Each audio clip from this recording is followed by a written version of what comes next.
Vous savez, en finance, parfois le mouvement le plus spectaculaire n'est pas une hausse vertigineuse, mais un arrêt net et brutal. Et c'est précisément ce qui est arrivé à la compagnie minière de Thuisite, la CMT, un poids lourd de la bourse de Casablanca. Son histoire a pris un virage, disons, radical. Alors comment tout ça a commencé? Eh bien, avec un événement sur le marché boursier, un truc aussi soudain que mystérieux. Imaginez la scène. On est le 27 mars 2026. Et là, d'un coup, l'autorité marocaine du marché des capitaux appuie sur le bouton pause. La cotation de la CMT, une société minière de premier plan, est suspendue. Stupeur sur le marché. Forcément, cette suspension immédiate a soulevé une question énorme pour les investisseurs, mais qu'est-ce qui peut bien se passer en coulisses pour justifier une mesure pareille? Et là où ça devient vraiment intriguant, c'est quand on regarde ce qui s'est passé juste avant. La veille de l'arrêt, le volume des transactions a littéralement explosé pour dépasser les 26 millions de dirhams. C'est un signe qui ne trompe pas. Certains gros joueurs étaient dans la confidence, ils savaient que quelque chose d'énorme se préparait. Alors, ce fameux mystère. Eh bien, la réponse a commencé à pointer le bout de son nez avec l'annonce d'une transaction, et pas n'importe laquelle, une transaction massive. Le chiffre qui a tout fait basculer? 130 millions de dollars. Oui, 130 millions.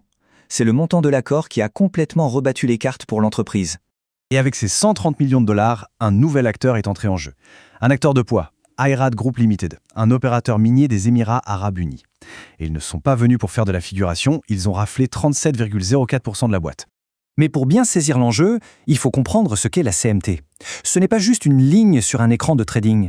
On parle d'une vraie mine, la mine de Tigaza, le cœur battant de l'entreprise. Donc ce rachat, c'est un coup stratégique pour mettre la main sur un actif bien réel, bien tangible. Parce que, attention, il ne s'agissait pas d'un simple achat d'actions. Non, c'était bien plus malin que ça. C'était une manœuvre, une stratégie minutieusement préparée pour prendre le contrôle et redessiner complètement l'avenir de la société. Et la subtilité, c'est que le groupe Ayrad n'a pas joué en solo. Ils ont été très intelligents, ils ont monté une alliance de choc, avec un actionnaire qui était déjà là, la CIMER. Ensemble, ils contrôlent plus de la moitié de l'entreprise. Le pouvoir est consolidé.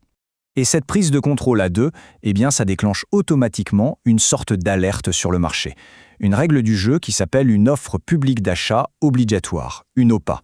En gros, la loi oblige les nouveaux patrons à proposer à tous les autres actionnaires de racheter leur part au même prix pour que tout le monde soit traité à la même enseigne. La stratégie était donc limpide, en 3 temps. D'abord, Ayrad Group achète son gros bloc de 37%. Ensuite, ils scellent leur pacte avec la CMR pour avoir le contrôle conjoint.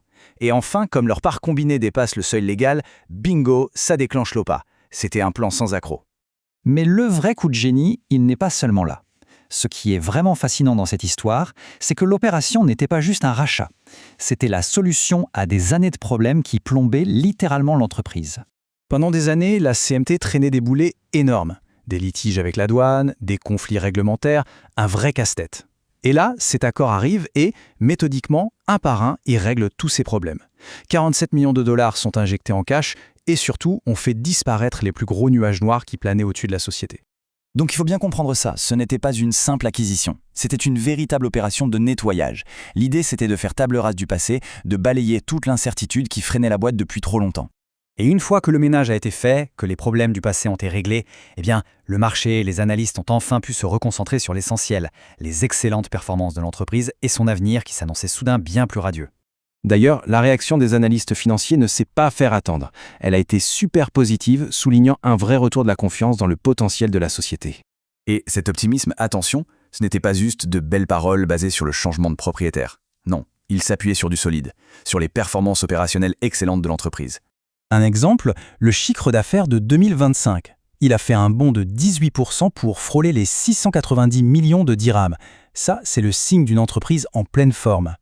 Et ce qui a bien aidé, c'est que cette performance a été littéralement dopée par une envolée spectaculaire de 75% du prix de l'argent qui est un de leurs produits phares. Résultat de toutes ces bonnes nouvelles, eh bien ça s'est vu directement sur le cours de l'action. Elle s'est envolée de plus de 90% depuis le début de l'année. Impressionnant. Alors, la conclusion de tout ça, elle est assez claire. En transformant une acquisition qui semblait complexe en un grand nettoyage stratégique, les nouveaux patrons de CMT ont vraiment tourné une page. Ils ont ouvert un tout nouveau chapitre et maintenant, la grande question que tout le monde se pose, c'est jusqu'où cette entreprise, maintenant libérée et redynamisée, pourra-t-elle aller ?